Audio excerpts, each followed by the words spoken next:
Hello world, my name is Adriana and I'm a proud Venezuelan. My mother made the brave choice to move me and my sister from Venezuela to the UK over 10 years ago, having to leave our family, our friends and our lives behind in search for a better future. It was the hardest thing we've ever had to do. I now live in fear every time I consider visiting my dad, my grandparents, aunties, cousins, friends, since to the Venezuelan government I am now an infidel, a traitor, no longer a Venezuelan. Every day I wish nothing more than to be able to go back to the beautiful country I was raised in. You may or may not have heard of my country, but the chances are, if you have, it is probably due to something negative, like our ever-increasing homicide rate, or more likely, our recent lack of toilet paper. Due to poor international coverage, what you may not know is that on the 12th of February, our brave students stepped out to protest, regardless of their own safety, to fight against the government and their hypocritical revolution.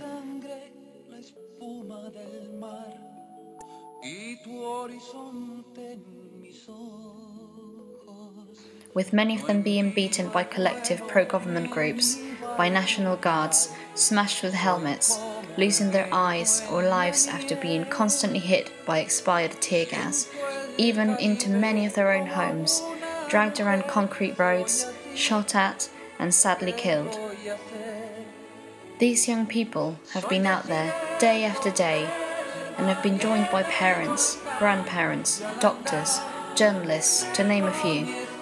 Hundreds have been captured, jailed unfairly, and tortured just for having different point of view to the government. As a nation, we have everything you could ever wish for. We're number one for oil reserves in the world, with 297,570 million barrels in comparison to a rich, world-leading nation like Dubai, built from oil reserves 60% smaller than ours. Not just are we rich in oil, uranium and gold, but an incredible potential tourism. We have so much to offer, from sand dunes, the world's highest waterfall, the Angel Falls, the snow in the Andes, to the Amazon rainforest, Caribbean waters, and savanna plains with amazing wildlife, all in one single country. So why are we protesting? We should be and once were a leading country. However, our nation has been held hostage by a government for the last 15 years, keeping us from developing by stealing millions through Khadivi, a government body which administers legal currency exchange in Venezuela.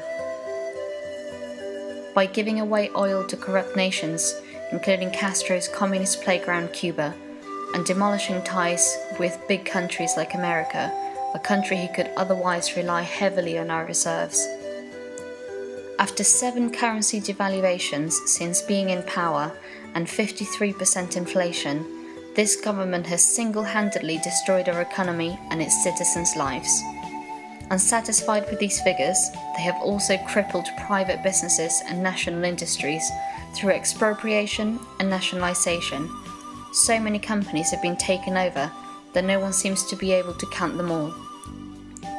From Hilton hotels to toilet paper manufacturers, they have violated their way into various sectors, including cement, steel, farming, transportation, food production, banking, retail, electricity, and worst of all, media.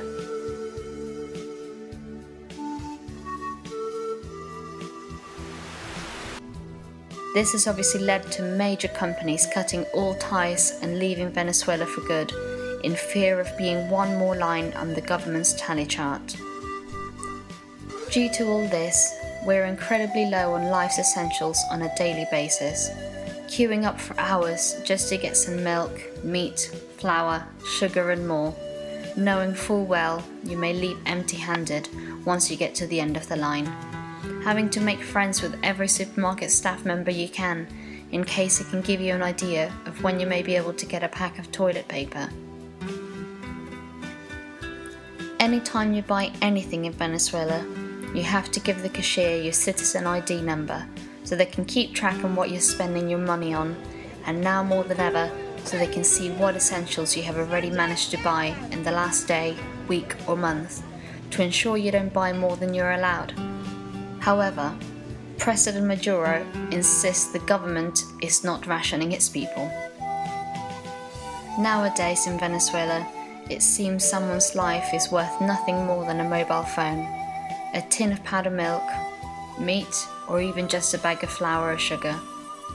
According to Venezuelan Observatory of Violence Studies, there was 25,000 deaths in 2013. Statistically, one Venezuelan is murdered every 20 minutes, let alone the ones who die of starvation or sickness due to no essential medicines or medical equipment in our pharmacies or hospitals. In many hospitals, there's no electricity so often that mobile phones have to be used in operating theatres as a source of light by life-saving surgeons.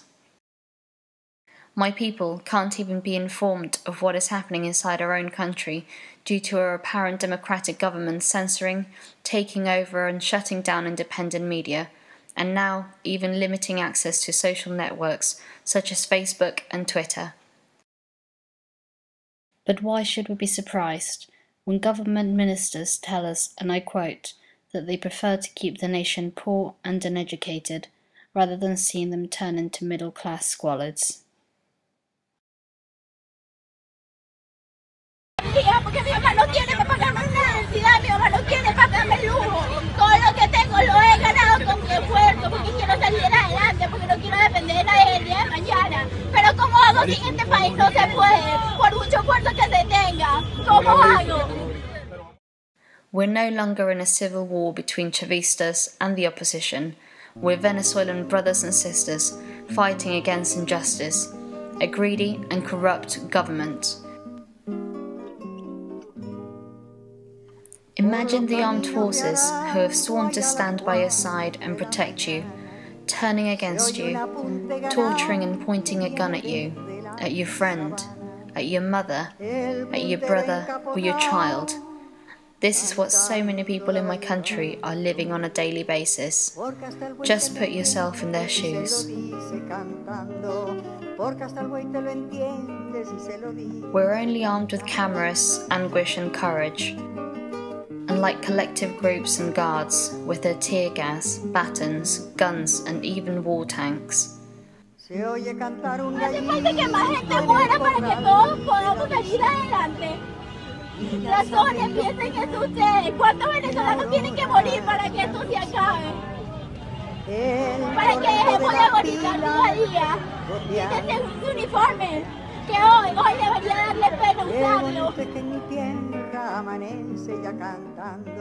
We're fighting against a government who comes out and says that torture against the nation is necessary and useful in many cases and is not inhumane as long as they're doing it to extract information from its victims.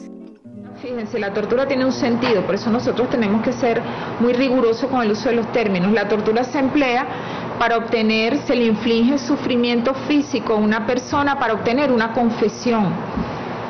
Y tenemos que diferenciarlo de lo que es un trato excesivo o un uso desproporcionado de la fuerza.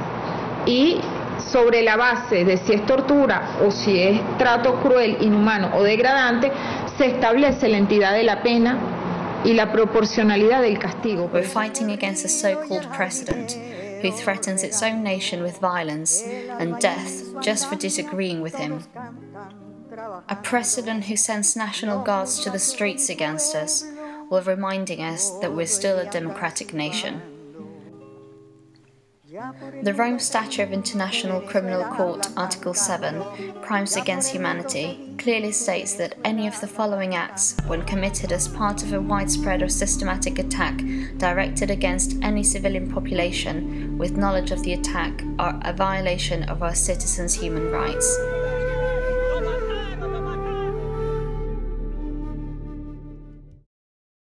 7A. Murder. Geraldino Moreno, de 23 años de edad, quien acaba de fallecer por una herida por arma de fuego. Estamos indignados por esta muerte y pedimos que sea justicia, porque no fue un colectivo, porque no fue, como dice el gobierno, alguien de nuestras filas, no, fue un guardia nacional, una persona que debería resguardar nuestra seguridad como venezolanos.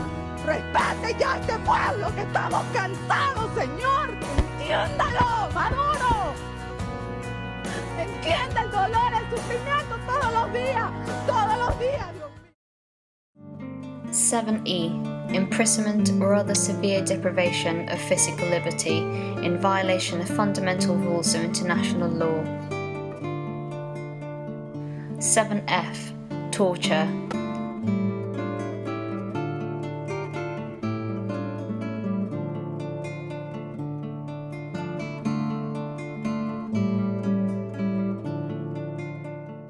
7G. Rape. Violado, dejado por los del uniforme verde, porque no puedo creer que nuestras fuerzas armadas actúen como están actuando. 7H. Persecution against any identifiable group or collectivity on political, racial or national grounds.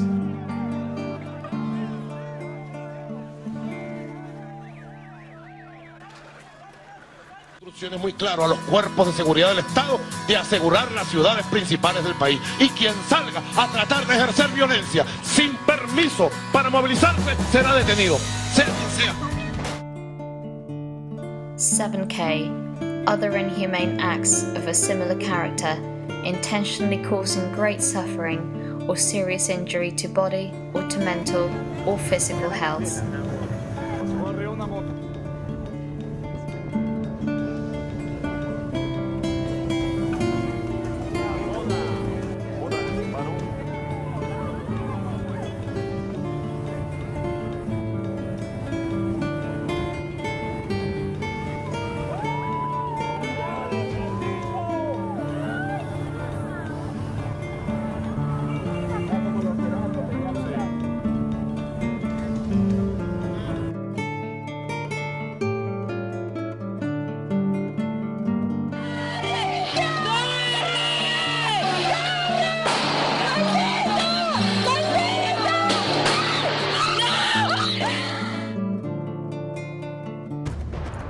'In a recent interview with CNN, when asked if these protests and our desperate cries keep him up at night, what does our so-called president say?